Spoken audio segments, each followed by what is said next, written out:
Hello everyone, जैसे कि हम सोल्व कर रहे थे एनिमल हस्बेंड्री के ऑब्जेक्टिव क्वेश्चंस की सीरीज के बारे में, जिसका पार्ट नंबर 4 यह रहने वाला है। अगर आपने इस सीरीज के किसी भी पार्ट को मिस किया है तो लिंक डिस्क्रिप्शन दे दी जाएगी, तो वहां से आप सभी पार्ट्स को विजिट कर पाओगे। ठीक है, चलो आज की वीडियो को स्टार्ट करते हैं। इससे पहले अगर चैनल पर अभी तक नहीं हो और चैनल को सब्सक्राइब नहीं किया है तो चैनल को सब्सक्राइब जरूर कर दे और पास के बेल आइकन को दबा देना, जिससे कि जब भी हमारे कोई नई वीडियो अपलोड की जाए तो वो सबसे पहले आपको प्राप्त हो। ठीक है, चलो आज की वीडियो को स्टार्ट करते हैं। आज कुछ नया सीख लेना है।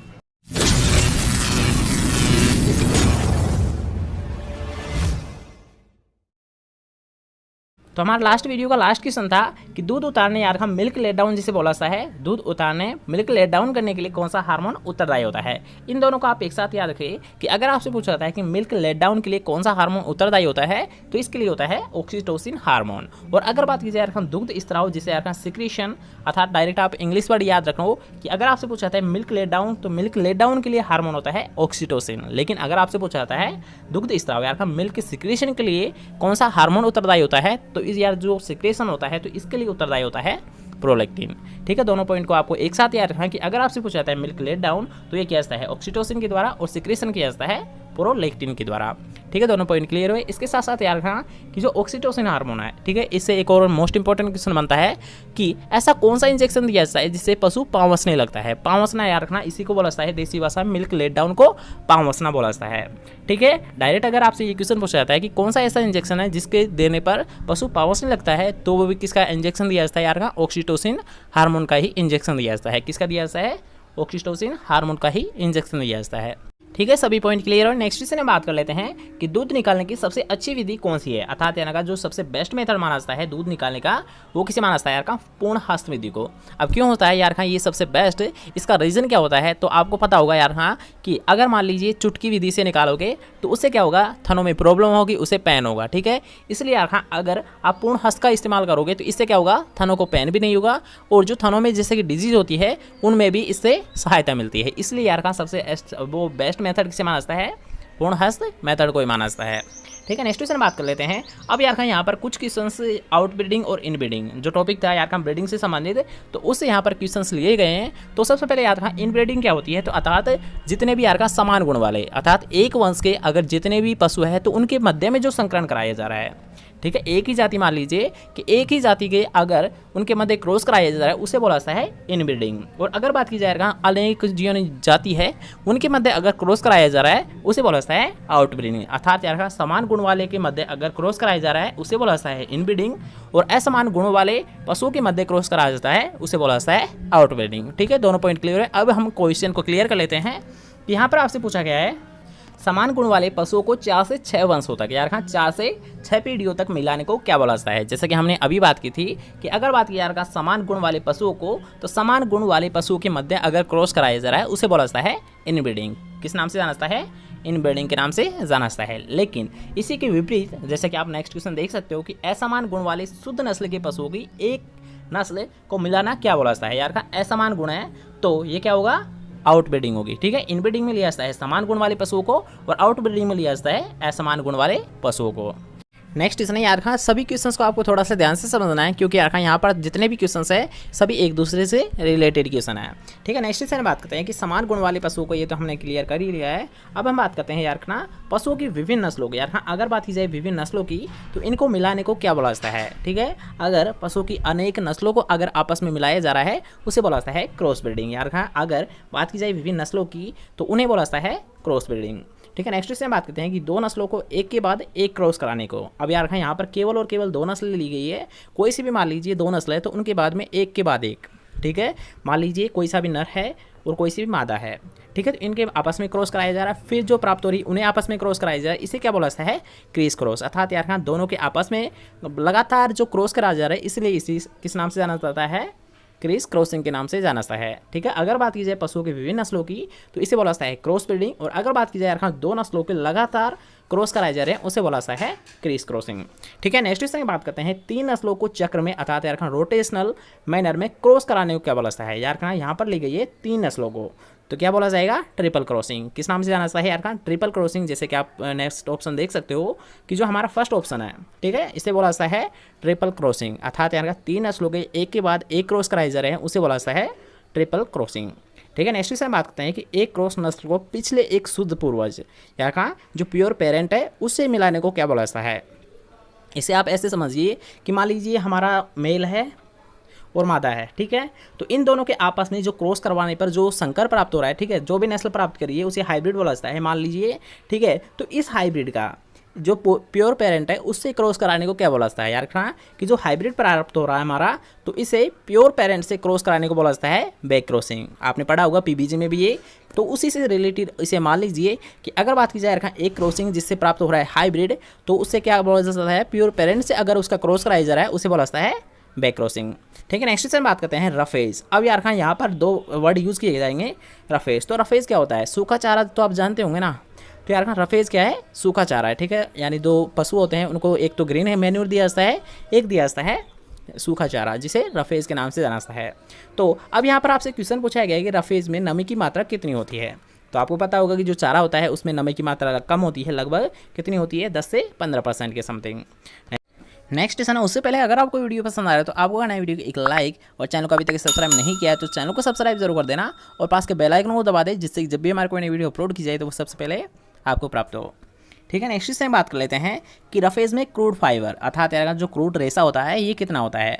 तो ये होता है यार का 18% से अधिक। यहाँ पर जो साइन यूज़ किए गए हैं इनका भी आपको पता होना चाहिए। तो अगर बात की जाए यार खान, जैसे कि इसमें साइन यूज़ किए जा रहे हैं, तो इसका मतलब होता है 30 या 35 से अधिक। इसका मतलब होता है यार का 30 या 35 से अधिक। लेकिन अगर बात की जाए यार खां कि 60% से कम, इसका मतलब क्या होता है, इस साइन का मतलब क्या होता है, इसका मतलब होता है कम, और इसका मतलब होता है ज़्यादा। जैसे कि आप इनमें ऑप्शंस देख सकते हो एग्जांपल के तौर पर कि 18% से अधिक, 25% से अधिक, इसमें पूछा जा रहा है कि 65% से कम, और इसमें पूछा जा रहा है 60% से कम, ठीक है। दोनों पॉइंट के क्लियर हुए। दोनों साइन का आपको विशेष ध्यान रखना है। कभी भी अगर आपसे क्वेश्चन पूछा जाता है तो इसका मतलब होता है ज़्यादा, इसका मतलब होता है कम, ठीक है। नेक्स्ट से हम बात करते हैं कि क्रूड रेशे में TDN। अब यार हाँ जो हम यहाँ पर बात करने वाले हैं इनमें दो वर्ड यूज़ होंगे, एक होता है DCP, एक होता है TDN। एक होता है DCP, एक होता है TDN। अब इसका मतलब क्या होता है, तो सबसे पहले आप इनको समझ लीजिए कि इसका मतलब होता है DCP का मतलब होता है डाइजेस्टिबल क्रूड प्रोटीन। क्या होता है, डाइजेस्टिबल क्रूड प्रोटीन। अगर बात की जाए TDN की तो इसके मतलब होता है टोटल डाइजेस्टिबल न्यूट्रिएंट। क्या होता है, टोटल डाइजेस्टिबल न्यूट्रिएंट, ठीक है। दोनों पॉइंट क्लियर हुए। अब यार खां कि जो अगर बात की जाए TDN की, तो यार खां जितना भी जो चारा खाता है पशु, तो उनका प्रति यूनिट के हिसाब से एनर्जी को मापता है TDN। क्या करता है TDN यार खां कि जो प्रति यूनिट फीड खा रहा है, अर्थात यार मान लीजिए कि कोई सा पशु है चारा खा रहा है, तो प्रति यूनिट जो एनर्जी प्राप्त होती है उसे मेजर करता है TDN के द्वारा। लेकिन अगर बात कीजिए प्रति यूनिट जितना चारा खा रही है उसमें कितनी % प्रोटीन पाई जाती है, उसको मेजर किया जाता है DCP के द्वारा, ठीक है। दोनों पॉइंट क्लियर हुए। नेक्स्ट क्वेश्चन है कि कोमल चारे में नमी होती है तो कितनी होती है, 40 से 60%। नेक्स्ट क्वेश्चन में बात करते हैं। उससे पहले यार हाँ वीडियो थोड़ी लेंदी हो सकती है, कोई दिक्कत नहीं है, बस आपको वीडियो कंप्लीट जरूर वॉच करनी है, क्योंकि हमारा टारगेट यही रहता है कि आपको हर एक क्वेश्चन समझ आ जाना चाहिए। क्योंकि आपको अगर बात की जाए लिखा हुआ कि तो कितनी बुक्स है जिनमें आपको रिटर्न में देखने को मिल जाएगा, लेकिन हम यहाँ पर वीडियो बना रहे हैं समझाने के लिए। तो इसका फ़ायदा उठाइए, वीडियो को कंप्लीट जरूर वॉच करें, जिससे कि आपको हर एक क्वेश्चन वीडियो के साथ ही क्लियर हो जाए, ठीक है। नेक्स्ट से बात करते हैं कि अगर बात की जाए रखा दलहनी फसलों से जो चारा प्राप्त होता है, अर्थात जो लेग्यूमिनेसी फूडर है, उसमें पाचीय क्रूड प्रोटीन, जिसे यार का DCP, जिसे कि हमने अभी बात की थी कि डाइजेस्टिबल क्रूड प्रोटीन जिसे बोला जाता है, तो जो DCP होती है लेग्यूमिनेसी फोडर में वो कितनी होती है, तो ये होती है 2.5 से 3%, ठीक है। जो DCP पाई जाती है लेग्यूमिनेसी फोडर में वो होती है 2.5 से 3%। लेकिन बात की जाए एदलनी फसलों से, ठीक है, एदलनी फसलों से जो चारा प्राप्त किया जाता है, जिसे एदलनी जो चारा बोला जाता है, तो इसमें DCP की मात्रा कितनी होती है, तो इसमें 1% से भी कमी होती है। यार रखना कि अगर बात की जाए एदलनी फसलों की तो इसमें होती है 1% से भी कम। लेकिन अगर बात की जाए लेग्यूमिनेसी फोडर की तो इसमें होती है जो DCP की मात्रा ये होती है 2.5 से 3%, ठीक है। नेक्स्ट से बात करते हैं कि हे में नमी की मात्रा होती है, एक होता है यार का साइलेज, एक होता है हे, दोनों क्या होते हैं, कंजर्वेशन चारा होते हैं। तो अगर बात की जाए यार का ये साइलेज होता है, इसमें नमी की मात्रा अधिक होती है। इसका रीजन क्या होता है, क्योंकि यार जो साइलेज है इसे गड्ढे में तैयार किया जाता है, इसलिए इसमें मॉइस्चर कंटेंट ज़्यादा रहता है। लेकिन अगर बात की जाए यार हे को, तो हे को बनाया जाता है छाया में, ठीक है, यानी ऊपर सरफेस पे इसे बनाया जाता है, इसलिए यार इसमें मॉइस्चर कंटेंट क्या होता है, कम होता है। तो अब आपको पता चल ही गया होगा यार, अगर आपसे पूछा जाता है हे में नमी की मात्रा कितनी होती है, तो हे में नमी की मात्रा होती है 15 से 20% के समथिंग, लेकिन अगर बात की जाए साइलेज की, तो इसमें जो मॉइस्चर कंटेंट होता है ये होता है 70 से 75%। कितना होता है साइलेज में?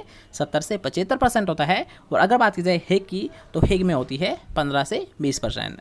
ठीक है, नेक्स्ट से बात करते हैं कि दलहनी चारे में कुल सुपाच्य पोषक तत्व कितने होते हैं। तो इसमें होती है 30 से 40। कितना होता है? 30 से 40%। ठीक है, नेक्स्ट से बात करते हैं कि काल्विंग बॉक्स अर्थात काल्विंग बॉक्स का आकार कितना होता है, इसकी साइज़ कितनी होती है। तो सबसे पहले यार कहा कि जो काल्विंग बॉक्स होता है ये क्या होता है, जब पशु गर्भित होती है अर्थात बच्चे को जन्म देने वाली होती है, तब उसके लिए क्या होता है, अलग से बॉक्स बना दिया जाता है, अलग से कमरा बना दिया जाता है, उसे यार कहा काल्विंग बॉक्स के नाम से जाना जाता है। अब इसका आकार कितना होता है, इसकी साइज़ कितनी होती है, तो इसकी साइज़ रखी जाती है 100 से 150 वर्ग फीट। कितनी रखी जाती है? 100 से 150 वर्ग फीट। नेक्स्ट इसमें बात करते हैं कि भारत के कुल दुग्ध उत्पादन में बकरी का योगदान कितना है। तो बकरी का योगदान है 3%। कितना है? कुल दुग्ध उत्पादन में बकरी का योगदान 3%। नेक्स्ट इसमें की बात करते हैं कि भारत में सबसे विशालकाय एवं प्रभावशाली बकरी की नस्ल कौन सी है। यार कहाँ सबसे विशालकाय और प्रभावशाली बकरी कौन सी है? जमुनापरी। और अब यार खां इसका जमुनापरी नाम क्यों पड़ा था, इसका रीज़न क्या है? इसका रीज़न होता है क्योंकि यार खां जो फर्स्ट बार इसे इंट्रोड्यूस किया गया था, ये किया गया था जमुना नदी के पास। यार खां उत्तर प्रदेश में जो जमुना नदी है उसके पास सबसे पहले जमुनापरी को इंट्रोड्यूस किया गया था, इसलिए इसका नाम क्या रखा गया है? जमुनापारी रखा गया है। ठीक है, नेक्स्ट से बात करते हैं कि बकरी का जमुनापरी नस्ल का उत्पत्ति स्थान कौन सा है अर्थात इसका ओरिजिन प्लेस किसे माना जाता है। जैसे कि हमने अभी बात की जमुना नदी के किनारे उत्तर प्रदेश में, अर्थात इसका उत्पत्ति स्थान किसे माना गया है? उत्तर प्रदेश को माना गया है। नेक्स्ट से बात करते हैं सानेन नस्ल की उत्पत्ति स्थान है। तो सानेन एक भेड़ की नस्ल होती है, तो इसका उत्पत्ति स्थान माना जाता है स्विट्जरलैंड को। यार एक मोस्ट कॉमन क्वेश्चन है, कई बार आपसे एग्जाम में पूछा गया है कि सानेन नस्ल का उत्पत्ति स्थान कौन सा होता है? स्विट्जरलैंड। नेक्स्ट से हम बात करते हैं कि बकरी में मध्यकाल अर्थात ओइस्ट्रस समय कितना होता है। तो ये होता है 24 से 48 घंटे। कितना होता है ओइस्ट्रस साइकिल? 24 से 48 घंटे। नेक्स्ट क्वेश्चन है कि गाय में दूध उत्पादन हेतु पोषक तत्वों के कन्वर्जन करने की क्षमता कितनी होती है। तो ये होती है 38%। कितनी होती है? 38%। नेक्स्ट क्वेश्चन बात करते हैं कि बकरी में पोषक तत्व परिवर्तित करने की क्षमता कितनी होती है। तो ये होती है 45 से 71%। नेक्स्ट क्वेश्चन बात करते हैं जो कि अक्सर पूछा जाता है कि अगर आपसे पूछा जाता है कि बकरी में बधियाकरण जिसे कास्ट्रेशन बोला जाता है, तो इसकी उपयुक्त आयु क्या होती है। ठीक है, यहाँ पर आपसे पूछा गया बकरी की एज के बारे में, तो इसकी कितनी एज होती है जब इसकी कास्ट्रेशन विधि कर दी जाती है। तो जो कास्ट्रेशन है ये कर दी जाती है 2 से 4 सप्ताह के मध्य। कब कर दी जाती है? जब इसकी आयु 2 से 4 सप्ताह के मध्य होती है, तब इसमें कास्ट्रेशन विधि को अप्लाई कर दिया जाता है। नेक्स्ट क्वेश्चन हम बात कर लेते हैं कि अगर आपसे पूछा जाता है सी हिंग होर्निंग अर्थात यार जिसे डी होर्निंग बोला जाता है, तो इसके लिए कौन सा रसायन मुख्यतः काम में लिया जाता है। अर्थात यार खां सबसे ज़्यादा जो रसायन प्रयोग किया जाता है वो लिया जाता है कास्टिक पोटास, जिसका अगर बात की जाए केमिकल नाम की, वो क्या होता है? Potassium hydroxide. यार खां पोटेशियम हाइड्रोक्साइड को ही कास्टिक पोटास के नाम से जाना जाता है, जिसका प्रमुख प्रयोग किया जाता है डी होर्निंग के लिए।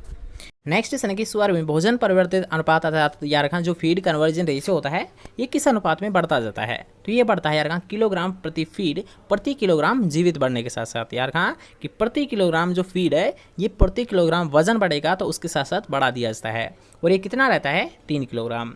नेक्स्ट क्वेश्चन बात करते हैं लार्ज वाइट यॉर्कशायर। अब डायरेक्ट आपको यहाँ पर ये याद रखना है कि अगर किसी भी नस्ल के पीछे यार खां यॉर्कशायर जुड़ा है तो वो किसकी नस्ल होती है? यार खां सुअर की नस्ल होती है। किसकी नस्ल होती है? डायरेक्ट सुअर की नस्ल होती है। ठीक है, नेक्स्ट क्वेश्चन बात करते हैं कि सुअर में परिपक्वता अर्थात जो प्यूबर्टी आती है ये किस आयु में आती है। तो ये आती है यार खां जो प्यूबर्टी आती है ये आती है 6 से 8 महीने के अंतर्गत। और आज का हमारा लास्ट क्वेश्चन है कि स्वर में मध्यकाल चक्र अर्थात जो ओइस्ट्रस साइकिल होता है ये कितने समय में आता है। तो ये होता है यार खां 21 दिनों के लिए। क्या कहा कि जो ओइस्ट्रस साइकिल है कितने दिनों में आता है? तो ये आता है 21 दिनों में। ठीक है, तो आज के लिए बस इतना ही। कैसा लगा आज का वीडियो कमेंट करके जरूर बताएं। आई थिंक आपको वीडियो बहुत पसंद आएगा, तो आपको आना वीडियो को एक लाइक, इस वीडियो को आना है ज़्यादा से ज़्यादा शेयर, और चैनल को अभी तक सब्सक्राइब नहीं किया है तो चैनल को लीजिए सब्सक्राइब। मिलता है को नेक्स्ट इंपॉर्टेंट टॉपिक से, तब तक लीजिए जय हिंद, जय Bharat, bye bye, take care.